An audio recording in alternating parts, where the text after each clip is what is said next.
What's up, guys? We have a hugely packed card today. Like almost every sport is in action today, and I'm going to try to keep it quick as I can here. I got a lot of plays on the board today. Oh my God! Last night, what did I do? 1-1. Nashville Predators won outright. They won in overtime, I believe. Took overtime to get it done, but it still got there. It was a close game, I think. That one got there. Portland State let me down, and they had to tease me because they were down like 12 points in the middle of the second half, and I was just like, I'm going to just write this one off. Then I look like a couple minutes later, and they're winning by 3, and I'm like, all right, now I think I can go 2-0 tonight. And no, they still wind up losing anyway. So thanks, Portland State. Thanks for breaking my heart, keeping my hopes up. Like, just lose by 12, lose by 15, man. Just get it over with. Don't tease me if you're not going to actually get it done. So that was annoying.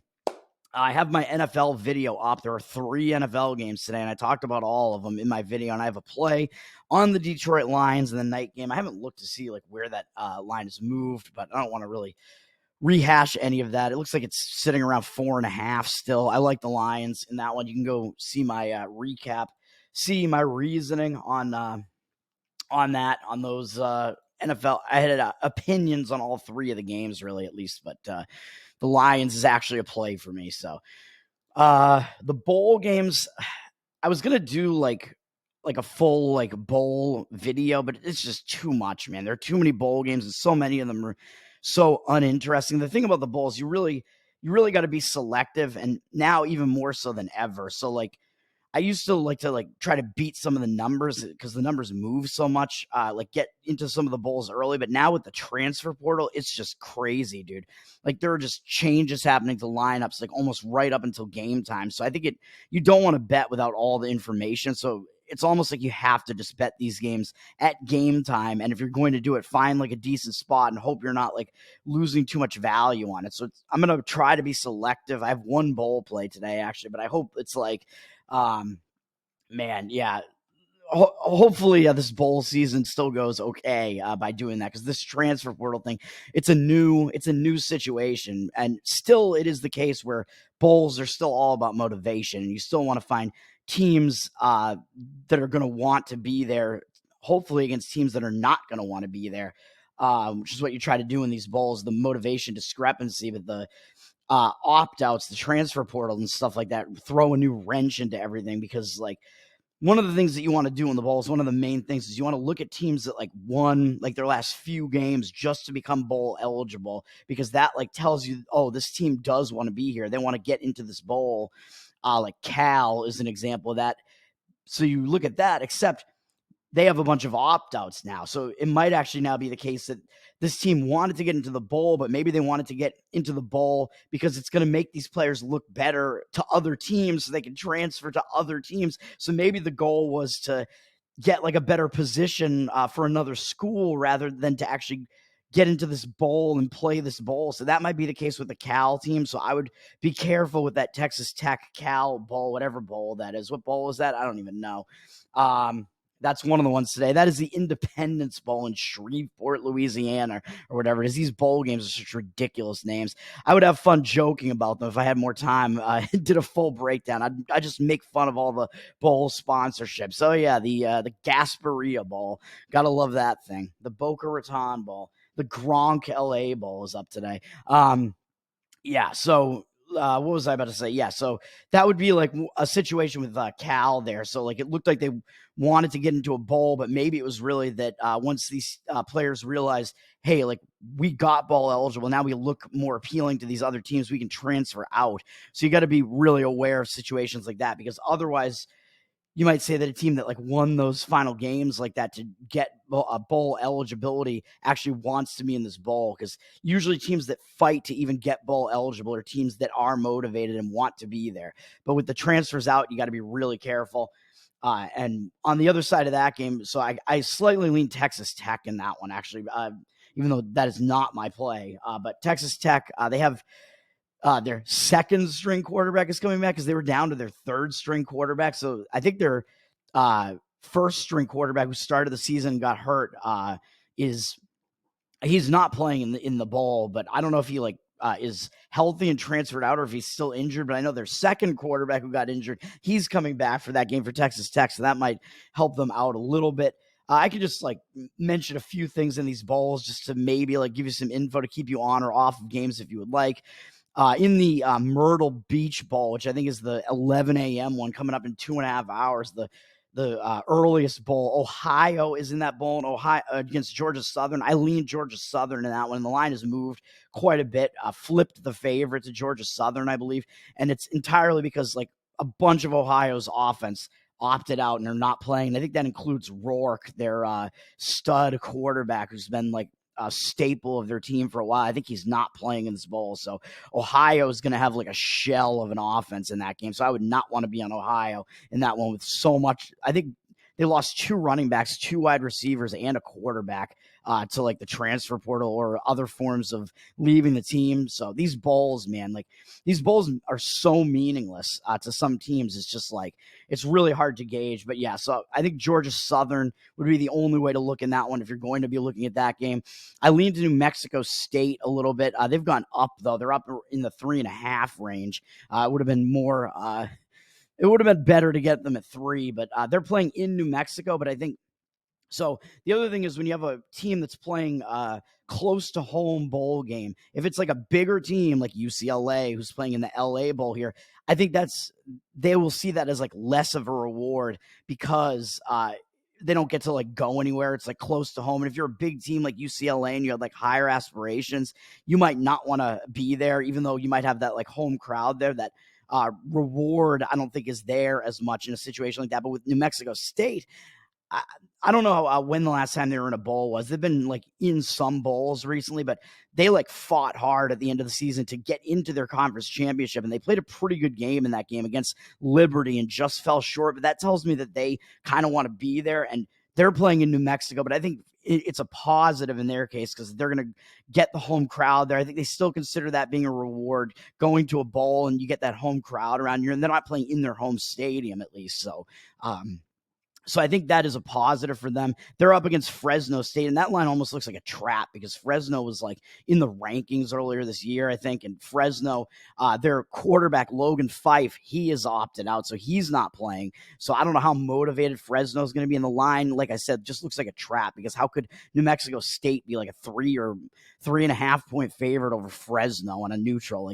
Normally, of course, Fresno is the better team of those two, but in a situation like this, I don't think so. So, yeah, that line looks like a trap. It makes you look like you want to take Fresno State because there's value there. But without Logan Fife and with questionable motivation, whereas I think New Mexico State might be a team that actually wants to be there, I would only look to New Mexico State in that one. And as I was alluding to, I think UCLA's motivation is questionable in their game. But I think Boise State is dealing with some injuries, and they don't really have a quarterback. So that is a really tough game to read, the UCLA Boise one. UCLA is certainly a disappointing team and a team that I would look to go against. But because Boise has so many injuries and the market actually looks like it's moving towards UCLA, and UCLA does have a really good defense still, I just have to stay away from that. The Boise made that nice run at the end of the season to even get bowl eligible and won their conference championship, which tells you they do kind of want to be there. But UNLV doesn't play defense, and UCLA is a different monster there. And so that kind of all depends on how motivated UCLA is really going to be in that one. The game I'm actually on, let's try to make this quick here. And I should have mentioned Ohio, by the way. I think Ohio, part of the reason why some of their guys opted out, I think, is that they're also kind of a disappointed team because they expected to be in the MAC championship this year. They were better than Miami, Ohio, and they fell short just because they lost to Miami, Ohio in one game. They fell short, didn't make the conference championship. So I think Ohio is actually kind of a disappointed team as well. I don't think they really want to be in the Myrtle Beach Bowl, and it's possible that the guys that go to that, because they're from Ohio, man, they're in the cold, they might treat this as a vacation, want to hang out at the beach and maybe not totally focus on football there. So that's what's going on with Ohio. Miami, Ohio's also playing today against App State in the Cure Bowl. But that one I really don't even know much about. I don't know how to gauge that one at all. The market looks like it's moving the number towards App State in that one. I think it might just be a numbers situation there because Miami, Ohio getting to the MAC championship, they look better than they actually are, I would say. App State is certainly the better team. And again, it's going to come down to motivation there, which leaves the game that I'm on because I think I just talked about every single bowl except for the famous Toastery Bowl isn't today. So yeah, I think I talked about all of them except the FCS Celebration Bowl, which I don't get involved in. I don't know much about that. The game I'm actually on, let's try to make this quick here because I have plays in every sport. I am playing the New Orleans Bowl. Jacksonville State, unfortunately, they started out as a 1-point dog, it looks like, and now they're at a 2.5-point favorite, teetering on going above 2.5. I got in under the 3, at least at 2.5. It looks like they have 74% of the tickets, but only 57% of the cash, too. So I don't like that the cash discrepancy is against them. But I like Jacksonville State here. I think they're going to be one of the most motivated teams in the bowls. And this is a unique situation, and it is a situation for both Jacksonville State and JMU this year. They were not eligible for bowl season or for postseason, so they were excluded from their conference championships this season as well because they're in the transition period. They're new to the FBS, and both of them are in their final year of the transition. They both actually appealed to the NCAA to try to become postseason eligible, and they were denied. So that tells me they really want to be here. Like, they really want this bowl, man. This is going to be the first bowl for both Jacksonville State and James Madison. So I might wind up playing James Madison too for similar reasons. They want to be here. This is the first bowl in program history. It's a huge deal for a team like that in a situation like that. I think when you're appealing to the NCAA to even try to get into it and you get denied and then you still get in. So they actually both still got into a bowl. They were not eligible to play in their conference championships. I think JMU lost and wouldn't have made it anyway. But in Jacksonville State, I think maybe also did. But there's like a technicality where if not enough teams are bowl eligible, then it falls back to like teams that are 5 and 7 can appeal to get in, and teams that are in their last year of the transition period are also allowed to be included in the bowls. And that's what happened because there were extra spots because South Carolina lost to Clemson, basically. Jacksonville State and JMU both get into bowls. So I think it's a big deal, man. They want to be here. And yes, they're playing UL Lafayette, and the line looks a little suspicious because I think people are going to consider UL Lafayette to be the better team. I think they might have the better record. They're from the better conference, and people see UL Lafayette constantly in bowls, but that's part of this handicap here. This is a much bigger deal for Jacksonville State. First bowl in program history. And yes, they're playing in New Orleans, so it is a home crowd for UL Lafayette, but I think that being like a huge factor is long gone, man, because UL Lafayette, they've been in this same bowl, the New Orleans Bowl, 7 times now since 2011. 2011 was the first time they were in it. And I think they got their first win in the bowl either that year or the year after that. They won their first bowl ever. They won one of those 2 years. But since then, they've only not been in a bowl, like maybe 2 or 3 out of those years since 2011. They've been in a bowl almost every year since then. And almost all of them have been this bowl. So, like, how much of a reward is that going to be? Even if, you have new players, but UL Lafayette was in this bowl and won it in 2021. So they won it 2 years ago. Some of those guys are probably still here. How much of a reward is this really going to be, man? When you're UL Lafayette and, like, this is, like, your bowl at this point. So, yeah, I mean, it means you're used to it. But isn't that just kind of, like, going through the motions at this point? Is that really a reward when it's like, oh, yeah, we're like an 8-4 team or whatever, and we're going to the R&L Carriers New Orleans Bowl yet again. Yay, great. So I think the motivation on the side of UL Lafayette is going to be a little bit suspect. Jacksonville State, I think there's no question they're going to be motivated here. So hopefully that is the case there. And I think there might be like some quarterback injury situation going on in this game, but I kind of forget what the case might be there. I think it's on the Louisiana Lafayette side. Maybe I think they're down like their quarterback. They might be down to a third string quarterback there. And Jacksonville State, their defense is better against the run than the pass. So I think the matchup works out decently for them there because I think UL Lafayette having like a backup quarterback there, they might not be able to exploit Jacksonville State's weakest part of their defense as much as they would otherwise. Jacksonville State, pretty good defense, but better at stopping the run than the pass. And Jacksonville State, though, I think they are a rushing team on offense. They're a team that plays like lower scoring games, slower games, I believe. But UL Lafayette is fairly good at stopping the run, so there is that. So I don't know. But I think the motivation is clear there. I'm on Jacksonville State. Let's try to get this done, man. Let's move to college basketball. I got 4 plays here. I'm going to try to not even comment on other games at this point. Like, let's just try to get this done. Michigan State plus 3.5 is the first one. This is a trap, dude. Like, Michigan State, they're unranked and they're in a semi-home here because this game is actually in Detroit, so it is still in the state of Michigan. They're facing Baylor. It's unfortunately not at Michigan State, but Baylor's like up from 3 maybe to 3.5 or 3 with juice. It looks way too easy to take Baylor here, the 6th ranked team in the country, and I think Baylor is worthy of that. I think they are a top 10 team in the country. Michigan State, however, I think is severely underrated right now. They're a below 500 team, but I think they're like close to like a top 25 team, to be honest. And this line is telling you that there isn't that much separating these two teams. It looks way too easy to lay the points with Baylor here. Like, Baylor's like a 1-loss team, ranked 6th in the country. Michigan State unranked below 500 and hasn't looked good at all. It's a trap, dude. Like, again, it looks way too easy to take Baylor in this one. I'm sorry, I'm trying to get this up again here. Baylor, what did they do last?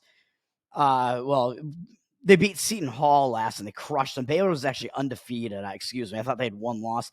But Baylor also has Duke up next in 4 days. So it's possible that's actually a look ahead. Like, if you're ever going to overlook Michigan State at all, it might be a case like this where Michigan State has not been playing good basketball. They're below 500 and you have Duke up next, who's of course in the rankings, and they are Duke. So it's possible Baylor might get caught here, man. Baylor has not played a road game yet this season, although this is not a road game, it's a semi-road game. But even so, I think it's a tough spot for them. And Michigan State has played a much more difficult schedule so far than Baylor has. Baylor has played almost nobody so far. Michigan State, look at their losses, dude. They lost to Duke, Arizona, Wisconsin. All of those teams are in the rankings. You can't really fault them for those losses, although I thought Wisconsin was in a bad spot against them off of the big win over Marquette. And then the bad loss that Michigan State had, was their last game, which was against Nebraska, but they were coming off that Wisconsin game. So they might have had like a hangover effect going on there. And it was their first road game of the season. So it wasn't the easiest spot where they lost to Nebraska. And now I think that's actually just going to give us value, even though they're only getting 3.5 here. I think that's actually value on Michigan State. I think this is closer than what you think it is. I like Michigan State. That's what I'm doing. I think Baylor has that look-ahead aspect to it. Michigan State, they got to be in bounce-back mode. That's an ugly loss, their worst loss of the season by far to Nebraska. People are not going to want to be on Baylor there, not going to want to be on Michigan State there. I'm on it. Let's do it. Next up, I'm on Radford, minus 4.5. They're actually up to 5.5 already. I apologize for that. If you can't get like a better number than that, although in that 4.5, 5 range, even though it is basketball, I don't think it's that bad. This is a play against Bucknell, dude. Bucknell, they're coming off a monster upset of Penn State. They won at Penn State, beat them by 9, and I think they were losing, they were losing like a lot of that game, like a huge chunk in the middle of that game. They came all the way back and wound up beating Penn State. Bucknell shot ridiculously from the field, man. 58% from the field, 47%, 48% almost from 3. Like, that's a little bit of an outlier. I think that's much better shooting you're going to see out of Bucknell. They were a 21.5-point underdog in that game, and they won outright. Like, are they really going to have much left in the tank for playing Radford now after that? Yeah, they're coming back home after that. They might be celebrating that. That was a gigantic upset, and this is not – I know we've seen Bucknell be, like, good in the Patriot League recently and make the tournament and stuff. They are not that Bucknell team this year. This Bucknell team is really bad. Like, Ken Pom has them among, like, some of the worst teams in Division I. They are not good, and that was a ridiculous win. It's shocking that they won that game like that. That was crazy. Radford, on the other hand, yeah, they do have West Virginia and Clemson up next. So I don't know. Like, is that going to be a look ahead? Maybe. I don't know. But they've played some road games already this year. At least this is not their first road game. They're coming off an easy win over VMI, where they were a pretty big favorite there. And that game landed like right around where the number was. I don't think you can take much away from that. It was an easy game for Radford. I think they're going to be focused here. They're starting a road trip at least, which usually that tends to focus you a little bit. I think their momentum is continuing because that VMI game was kind of like a tune-up 4 days ago. Bucknell, I just don't see them having much left here, man, after that gigantic win. That was a huge win. And they've actually been off for 2 weeks since then, too. So I don't know. Yeah, I didn't realize they've been off for that long, but I don't think that's a good thing. You've just been sitting around for that long, and you might be cold after that, too. And now you have to go you have to play this game. I don't know, man. Radford, I think they're the team that's continuing their momentum. They just played a game and won 4 days ago. Bucknell could be cold, and they went into that game off of actually 2 kind of big games. Princeton was kind of a tough game, too. And then the huge upset over Penn State. Yeah, I don't like it at all for Bucknell, so I'm on Radford. -4.5. The other game I'm on is a very similar spot. I'm laying Valparaiso, Valpo, -3.5 against Chicago State. I think this is a short line. Oh, and I should mention, I can mention the KenPom numbers on these two. They have Michigan State losing by 4.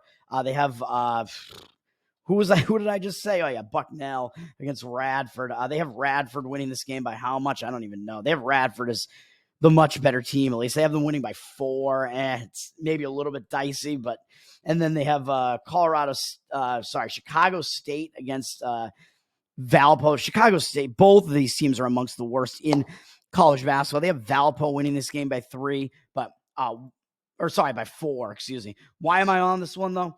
This is a play against Chicago State, similar to what I just said about Bucknell. This is bad, dude, for Chicago State. Chicago State, they just beat Northwestern as a similar size underdog. They were a 23.5-point underdog, and they went in and beat Northwestern at Northwestern by 2. Northwestern was way ahead early in that game. They were ahead for most of the game, really, and most of the second half. Chicago State stayed in the game, came back, and won the game. Absolutely ridiculous. And it's against their in-city bigger brother there and a ranked Northwestern team. That's a gigantic win for Chicago State.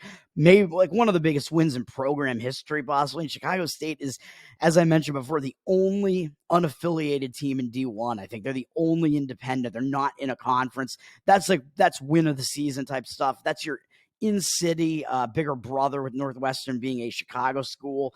That's a huge win. Like, what are you really going to have left after that? Now you're playing your second straight road game. You have to go to Valpo. That's a difficult spot, man. And it's only with 2 days off as well. That's tough. Valpo, on the other hand, they're on a 4-game losing streak, but they lost to some not bad teams, really, in that stretch. They lost to Drake, Belmont. Those teams are not bad. They lost to Central Michigan, which was the worst loss in that stretch. And then they lost to Virginia Tech, an ACC school. No shame in that. Now they've had a week off, which I think is going to help them.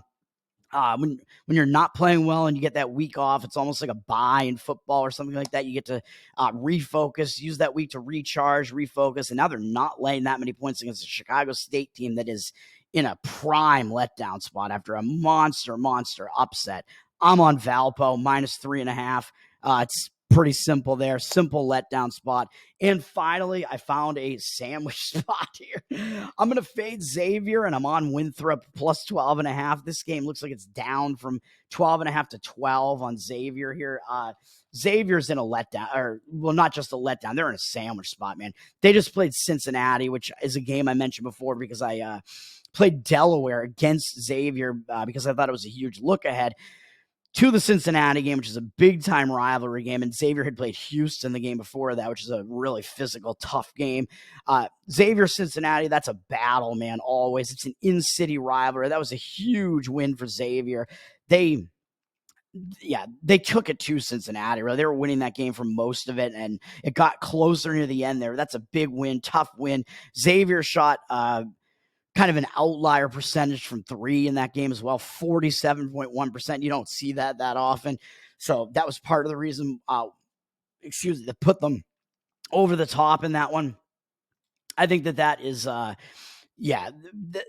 they might look a little bit better than they are because of that. That 3-point percentage is a bit of an outlier. Who do they have up next in 4 days after They face this lower conference team in Winthrop off of a huge rivalry win over Cincinnati, which Cincinnati being a team in one of the bigger, I think it's still considered one of the bigger conferences. Well, man, maybe it isn't. I don't know what's considered to be one of the bigger conferences in this one.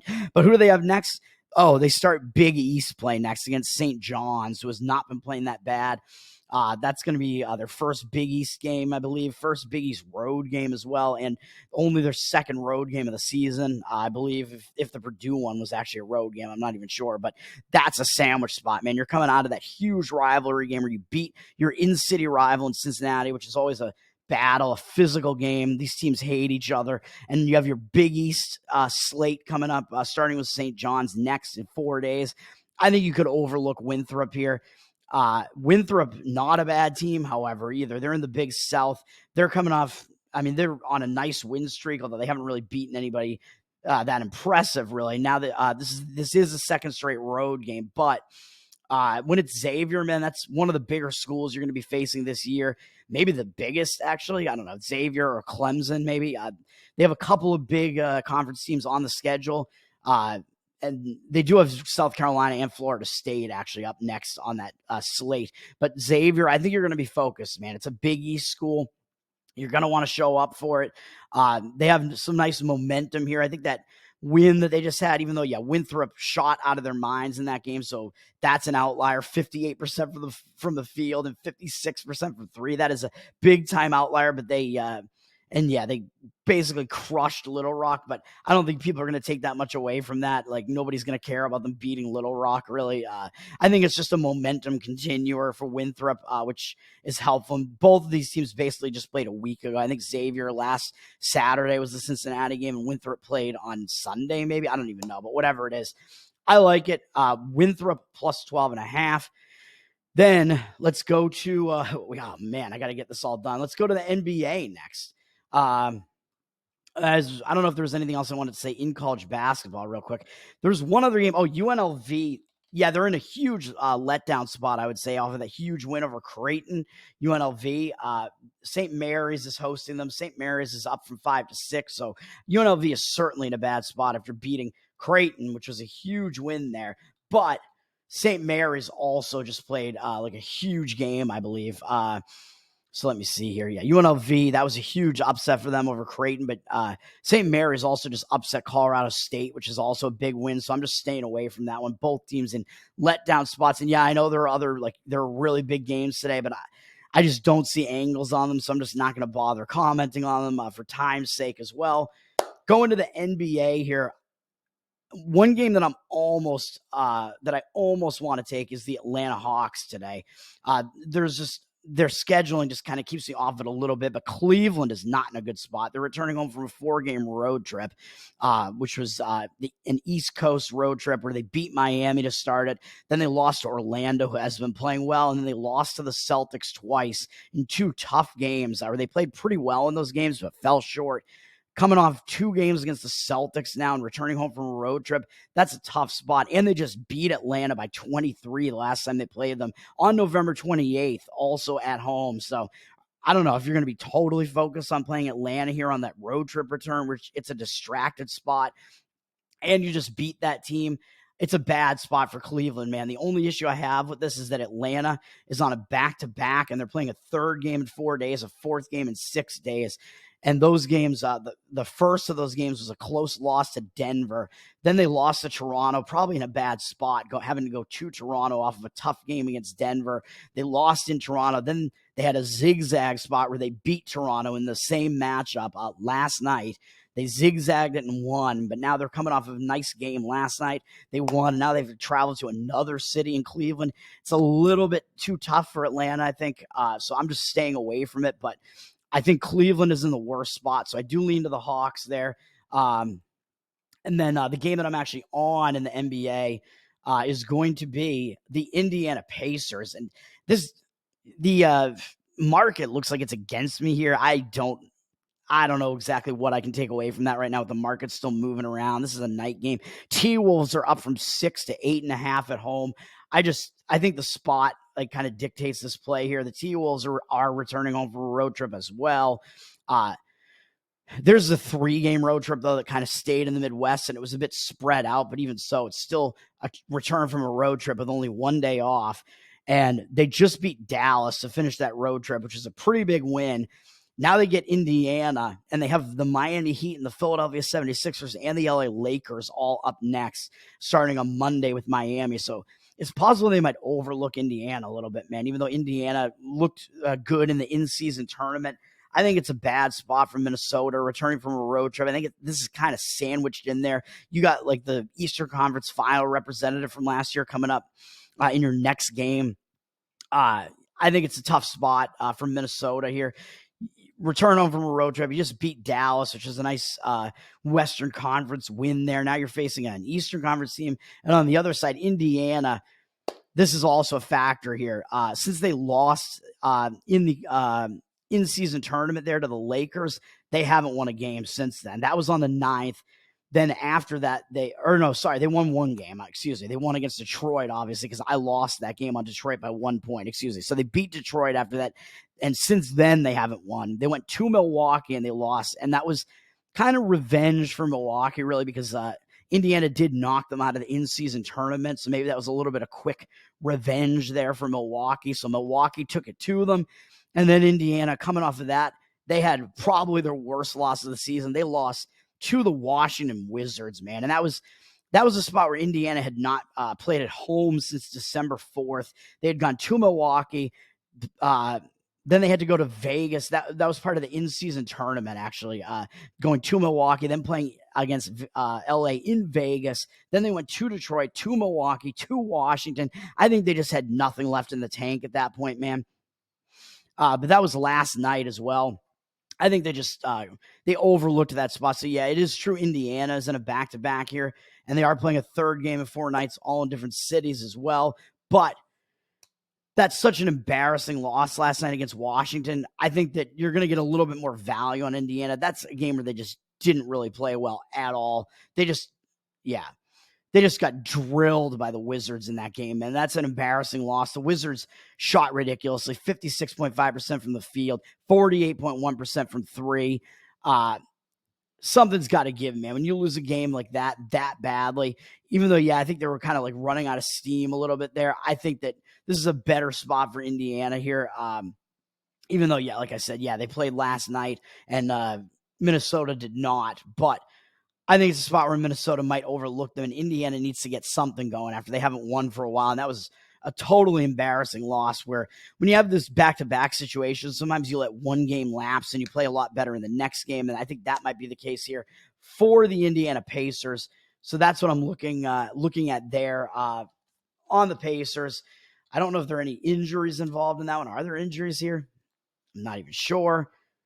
Halliburton's day-to-day. It looks like he might not actually play in this game, which if he doesn't play, that actually I think that actually is better for the Pacers, to be honest. Taking more points with them, because that would be an injured player theory spot for the Pacers there. So this line might be indicating that he's not playing. Maybe that might be why it's moved up like that. So I think if Halliburton's not playing, it's an injured player theory spot for the Pacers. So really tough to take it, but I am on the Pacers. Then let's finish it out, man. My NBA needs to turn around a little bit. I was 26-10, I think, and now I'm 26-13. Going to the NHL. Let's try to get this done quick here, man. I have 2 plays here. One is going to be on the Montreal Canadiens. This is a terrible spot for the New York Islanders. So the Canadiens, the Islanders are down from -140 to -128 on the money line as a road favorite. 83% of the tickets on them, but only 62% of the cash. So there's reverse line movement. They're a public road favorite. Everything that you look for in the market is signaling here on the Montreal Canadiens. The New York Islanders, man, they've won a lot of recent games, which they had a bad record not too long ago, and now people are seeing, the Islanders are actually not that bad a team. Won a bunch of games in a row. They've had a pretty packed schedule here recently. Now they're playing a 3rd game in 4 days here, and a back-to-back, and a 4th game in 6, and a 5th in 8, and a 6th in 10, and a 7th in 12. So they've had a really packed schedule, going back to an overtime loss to San Jose when they returned home from a road trip. Tough spot for the Islanders there. Then they wrecked Columbus. Then they beat LA in overtime, tough game, beat Toronto in overtime, another tough game. Then they somehow did not suffer a sandwich spot, which looked like, I think I was on this one on Anaheim on the puck line there, and somehow the Islanders still won that game, even though thankfully Anaheim still covered the puck line there for me. Then that huge stretch of games culminated last night in a shootout loss to the Boston Bruins. Another tough game, man, where they played that game max effort. Now you have no days off and you have to go to Montreal. This is a bad, bad spot. And Montreal is a team that you might overlook. They have Edmonton up next, and then Washington, Carolina, Pittsburgh, Washington, Pittsburgh, Colorado. So this is a down spot in the schedule. You might overlook Montreal. You have no time off. You have to travel up there. Montreal, what's their schedule looking like? They have 2 days off, and they're on a 2-game losing streak. They last played on the 13th, lost in a shootout to the Pittsburgh Penguins, which, yeah, it's kind of a tough loss, I guess you could argue. But with multiple days off, I think that's going to help them break that losing momentum there. I think you're going to be focused coming out of those couple days off. You're going to change some things, refocus. This is a much, much worse spot for the Islanders, and a positive on Montreal. I like this one a lot. I'm on the Canadians. What did I get? Plus 120. Let's do it. Montreal. And then finally, I am on, what am I on? The Arizona Coyotes, minus 120. It looks like they're down, though, from minus 115 to minus 110. So the market read is actually against me here. They have 60% of the tickets, but only 50% of the cash. So I don't know. Yeah, it looks like even since I took it, it looks like the line has moved a little bit against me. It looks like it's not really in the 110 range. It looks like it's kind of in the 115 to 120 range. Anywhere in that range, I do like it, though. I think it's a bad spot for Buffalo, man. Buffalo, what did they just do? They just beat the Golden Knights last night, and they're on a back-to-back. And look at their schedule, man. They're on a back-to-back, a third game in 4 nights, fourth game in 6, a fifth game in 8, and a sixth game in 10, and a seventh game in 12 as well. And actually an eighth game in the last 13 days and a ninth game in the last 14 days. They have had a jammed schedule. They've had almost no time off. And here they literally have no time off. And they won at Vegas 5-2 last night after they played at Colorado and lost 5-1 to start the road trip. 2 games against really big opponents there. I think they might be in a big letdown spot and have run out of steam at this point. They just beat the returning champs, Vegas. Huge win there. No time off. You have to go to Arizona. That's tough, man. And they've faced that jam schedule, tough stretch of games. It would be even more tough if they had a big game up next, although unfortunately they only have Columbus up next. But I think it's a much better spot for them. Arizona, they're on a back-to-back, but before that, they had 2 days off before playing last night. So at least they had rest before that. And last night they beat San Jose, even though it was a 1-0 game, a big deal, basically. Maybe they didn't, I don't know if that was really like the most max effort you'll get out of Arizona there. It wasn't a great spot for them either. They returned home from a road trip. They had lost every game on the road trip. I had mentioned it wasn't a good spot for them.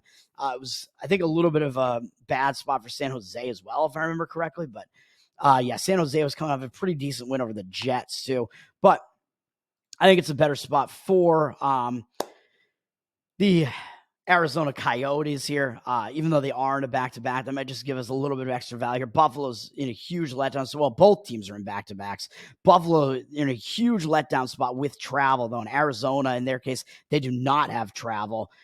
They beat San Jose, but I don't think that really is going to matter to them that much. I think they should come focused in this game. They don't really have anything up next. Ottawa and then San Jose again. Who cares really about those next 2 games?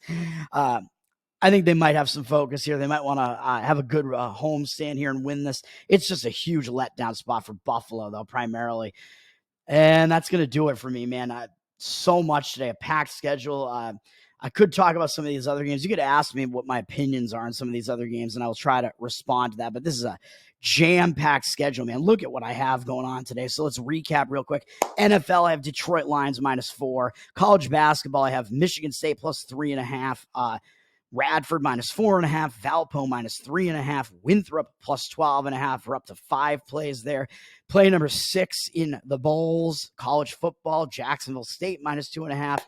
Play number 7 is in the NBA, Indiana Pacers +8.5. We're thinking it might be an injured player theory spot, and it's a situational spot. And then plays 8 and 9, 9 plays on the board today. NHL, the stronger of the two, I would say, has to be Montreal. Montreal plus 120. And then I also like Arizona minus 120. Unfortunately, I didn't get quite the best price on that, but got to get this video up and get it to you guys. And yeah, man, ask me more questions. I'll try to respond. Have a good day. Enjoy this jam-packed schedule. This is crazy, man. I got to get my bowl picks in order as well, which is going to be a difficult process, especially this year with all the transfer portal stuff. Enjoy it, man. Peace.